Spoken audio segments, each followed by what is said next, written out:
तारीख 31 जुलाई भारत के लिए बहुत भारी है भाई, क्योंकि 1 अगस्त से डोनाल्ड ट्रंप के द्वारा लगाए जाने वाले टैरिफ लागू हो जाएंगे। भारत का रशिया प्रेम भी अल्टीमेटली भारत को नुकसान पहुंचाता हुआ दिखेगा, क्योंकि अल्टीमेटली डेड इकोनॉमी घोषित जो कर दी गई है, जैसे कि इन्हीं के रहमो करम पर आप और हम पल रहे हैं। और तो और हमारे देश का विपक्ष इस बात को स्वीकार भी कर रहा है, मानना है कि अडानी जी के कारण भारत डेड इकोनॉमी है। पूरी जीडीपी के अंदर आप और हमारा कंट्रीब्यूशन अडानी की वजह से ही है, ऐसा इनका फिलहाल के लिए तर्कसंगत बयान भी रहा है। साथ ही साथ 25% का टैरिफ और भारत पर लगने वाली पेनल्टीज इस समय हेडलाइन बनाई हुई हैं। जहां देखो वहां भारत ही भारत छाया हुआ है। भारत की 6 कंपनियों पर यह कहते हुए प्रतिबंध लगा दिया गया कि आप ईरान के साथ व्यापार करते हैं तो वह डोनाल्ड ट्रंप, स्वागत है आपका हमारे आज के इस सेशन में, क्योंकि अल्टीमेटली आपसे निपटने के लिए कुछ तो तैयारियां हमारी सरकार ने की होंगी और सरकार की कुछ लापरवाहियां रही होंगी कि यह मामला यहां तक चलाया, आपने उसे ब्लैकमेल करने दिया। साथियों, एक सिद्धांत है, अक्सर घर वाले बचपन में हमें सिखाए और आप और हम एक दूसरे को सिखा लेते हैं, और वो ये है कि ब्लैकमेल नामक जो भय है ना, ये बहुत ही खतरनाक है मित्रों। और वो खतरनाक किस तरह से है कि यदि कोई आपको किसी चीज के लिए डराना शुरू कर दिया है तो वो आपका जब तक कंप्लीट शोषण ना कर ले तब तक वो उस डर का लाभ उठाता है। अंततोगत्वा 2 ही तरीके होते हैं, या तो आप अपने आप को बर्बाद होने दें या फिर डटकर सामने खड़े हो जाएं। भारत से गलती हुई इस व्यक्ति के कहने पर अब तक हम लोग इसको तरीके से हैंडल करने की सोच रहे थे।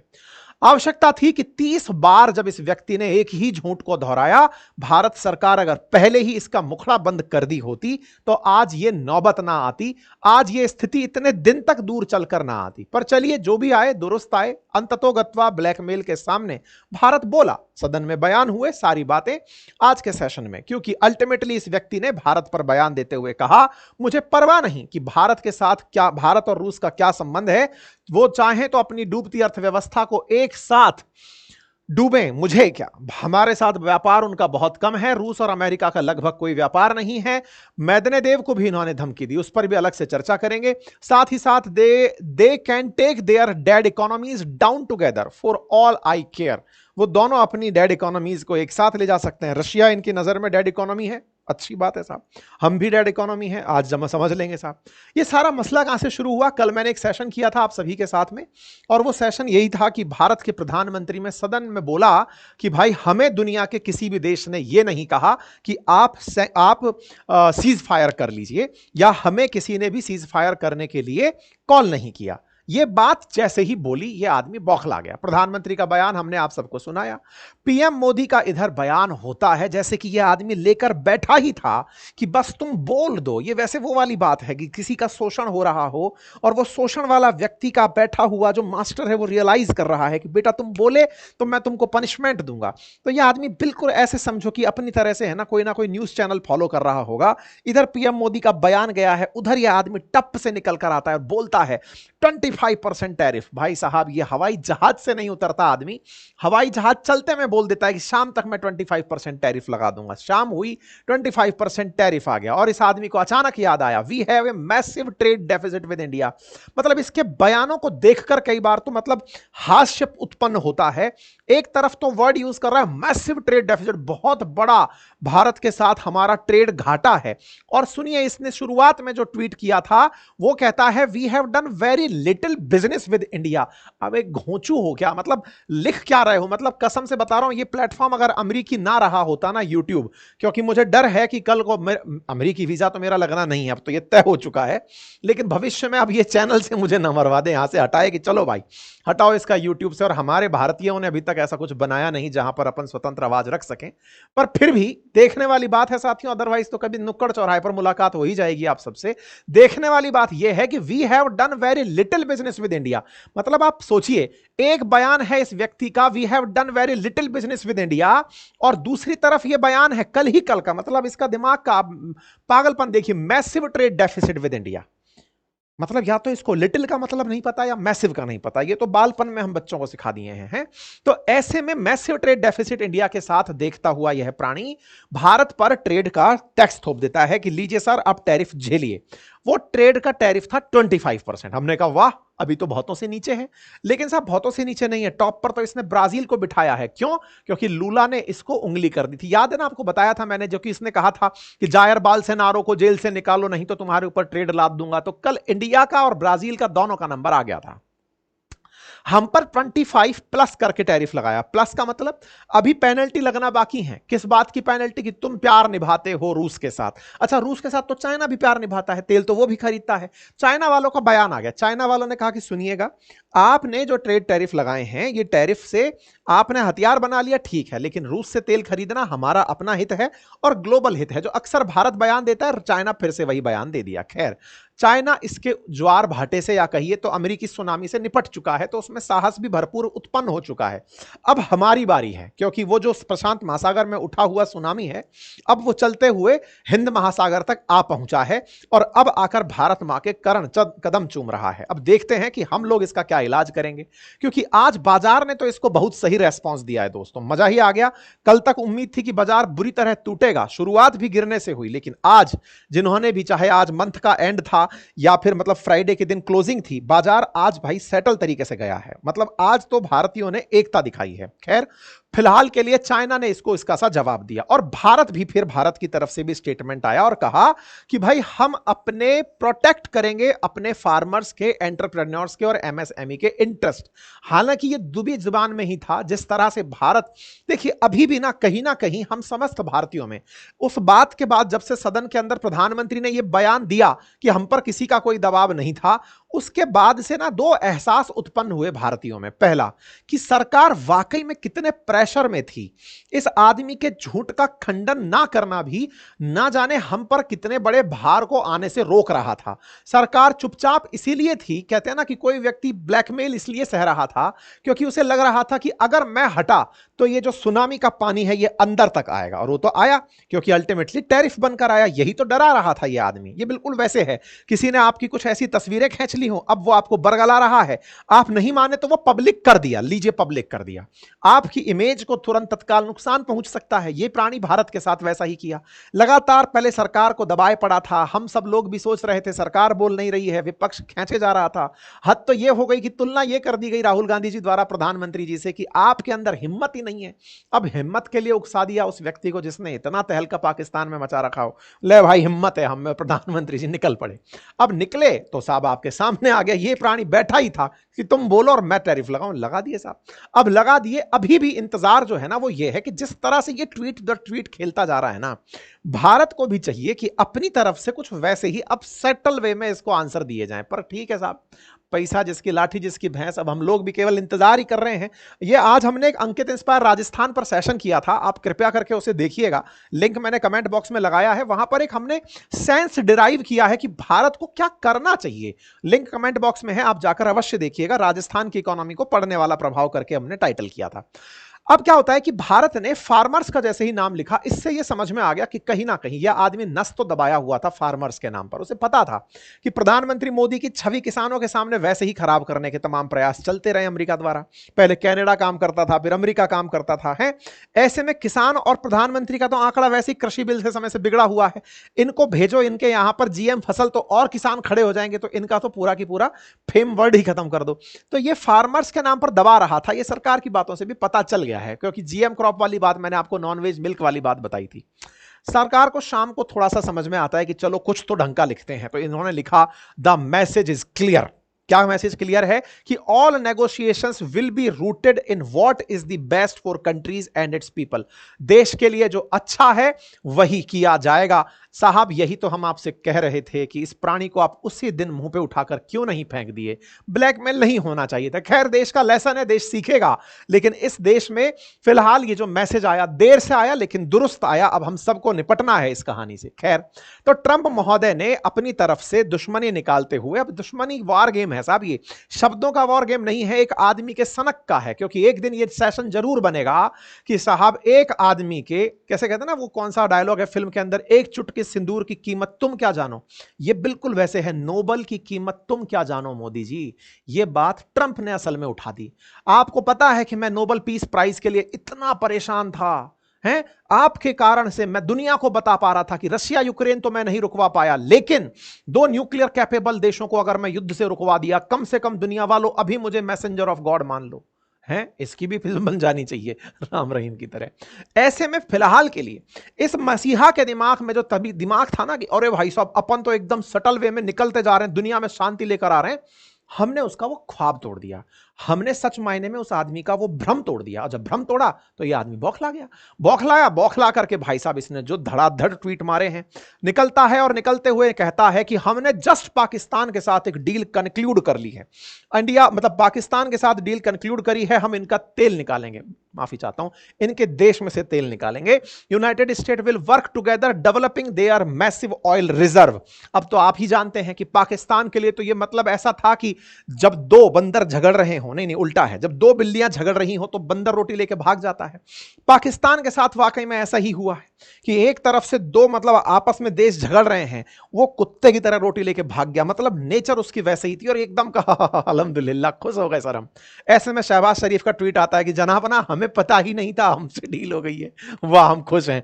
ये बात असल में आप इशाक डार का अगर देखोगे, Pakistan conclude deal with US, अल्हम्दुलिल्लाह, इनको मतलब यकीन ही नहीं था, अच्छा हमारे साथ भी डील चल रही थी, हमें पता ही नहीं है। इनको मतलब क्या हुआ, दो देशों के बीच की दुश्मनी का लाभ जिसको मिला वो पाकिस्तान है। खैर इनका तेल निकलेगा हम देखेंगे, लेकिन कुल मिलाकर बात यह है कि पाकिस्तान का अभी तेल निकालने वाले देशों में कहीं लेना देना नहीं है। लेकिन हां, ऑपरेशन सिंदूर की जब बात की जाती है तो अचानक पाकिस्तान फ्रेम पर भारत के कारण खड़ा हो गया। मेरे कई भारतीय मित्र और साथी जिनसे मेरी संवाद अक्सर होते हैं, मैं आपको एक बात बहुत अच्छे से संवाद के रूप में स्थापित करना चाहता हूं कि भारत के साथ ये ऐसा क्यों कर रहा है और पाकिस्तान को इसका फायदा क्यों दे रहा है। इसको एक लाइन में केवल इतना सा समझ लीजिए, आप मैटर करते हैं, आप मैटर करते हैं, इसीलिए आपसे पंगा लिया जा रहा है।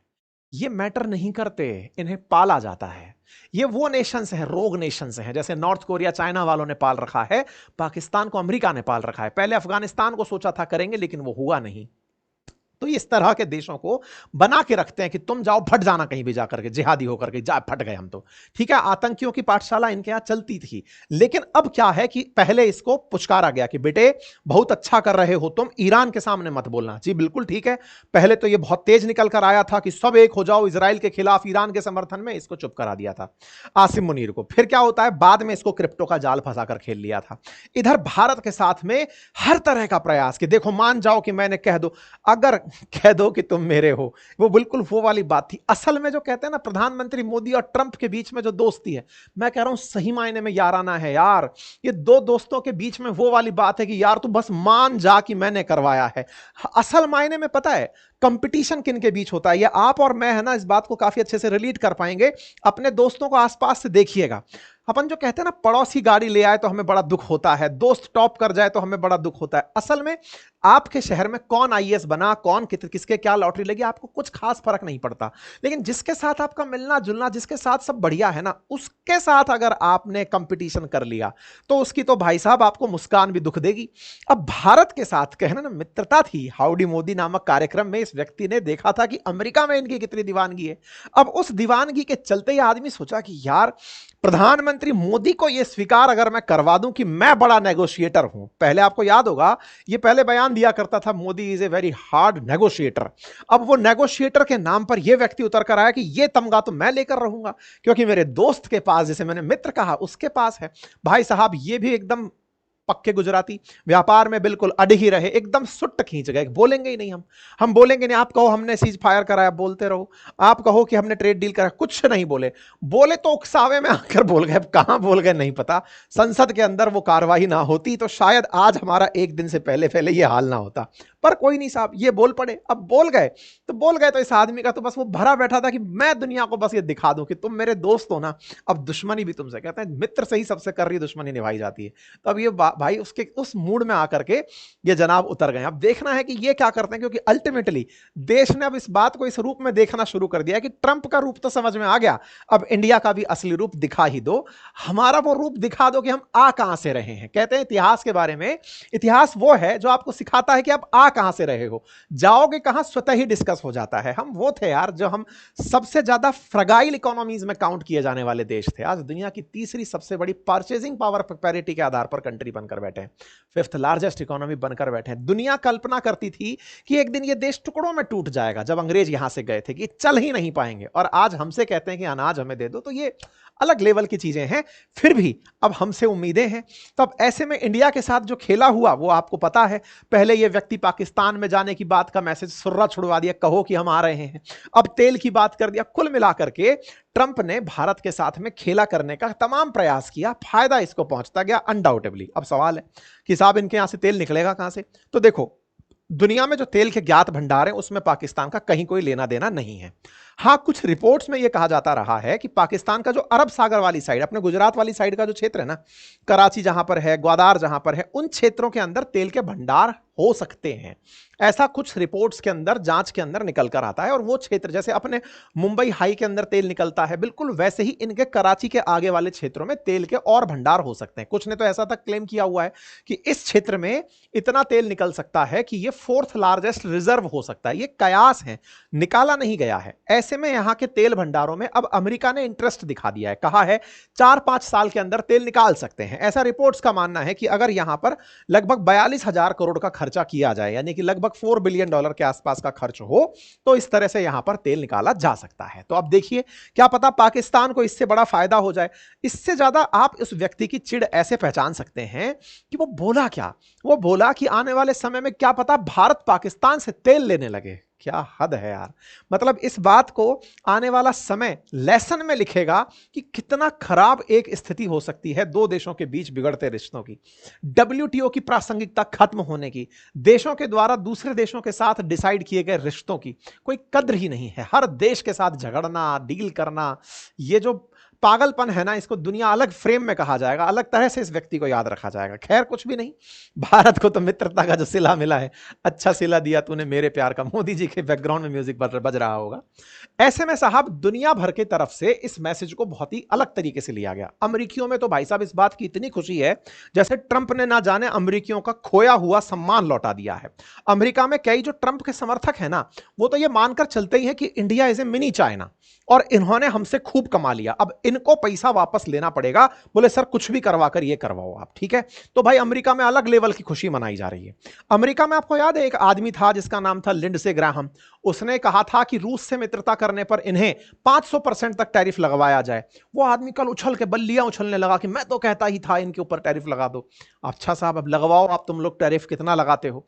अब देखना यह होगा कि भारत इनके साथ में अब हैंडल कैसे करता है चीजों को। है फ्रगाइल आइटम तो हैंडल विद केयर ही करना होगा, क्योंकि इस व्यक्ति ने गुस्से में चलते हुए 6 भारतीय कंपनियों पर भी सैंक्शन लगा दिया। बोले तुमने कभी 2024 में ईरान से माल मंगाया था, वाया यूएई मंगाया था, मेरी जांच में पता चला, मैं कंपनियों को बैन करता हूं। ये कुछ कंपनियां हैं जो केमिकल का काम करती हैं, कुछ 1,000 करोड़ का काम है।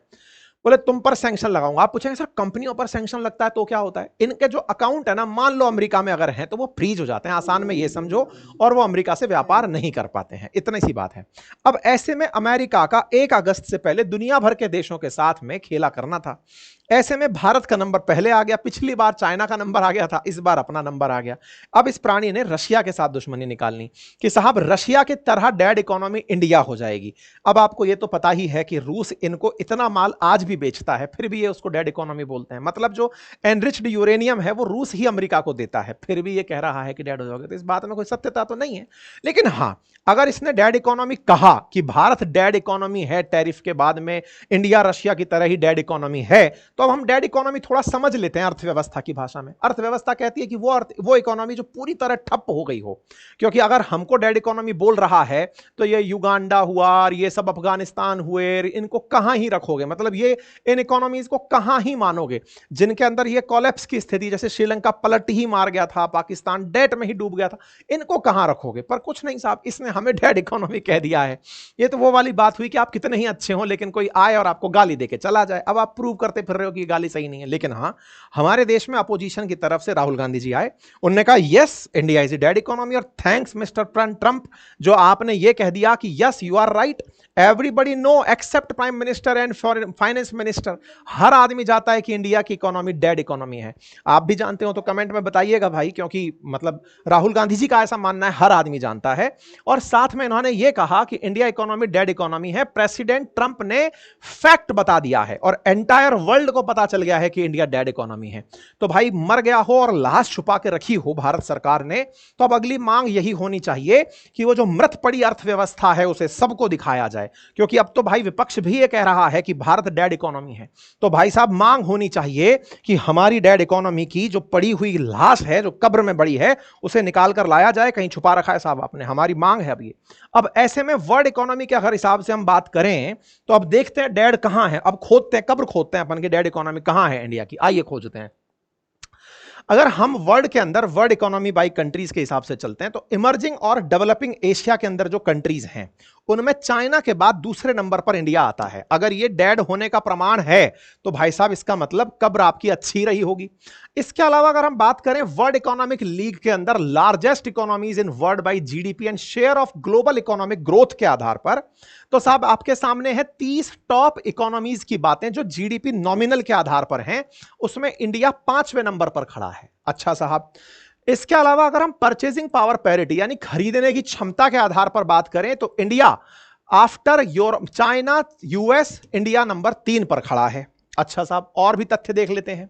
अगर लार्जेस्ट इकोनॉमी नॉमिनल जीडीपी के ऊपर अगर हम बात करें, जीडीपी ही है पैमाना नापने का कि अर्थव्यवस्था में क्या चल रहा है, तो यह सच है कि 1980 तक हम मरे ही थे, क्योंकि हम टॉप 20 में कहीं नहीं थे। पर हो सकता है इसे मरना नहीं कहा जाता हो, स्वर्ग में रहना कहा जाता हो, कब्र में नहीं।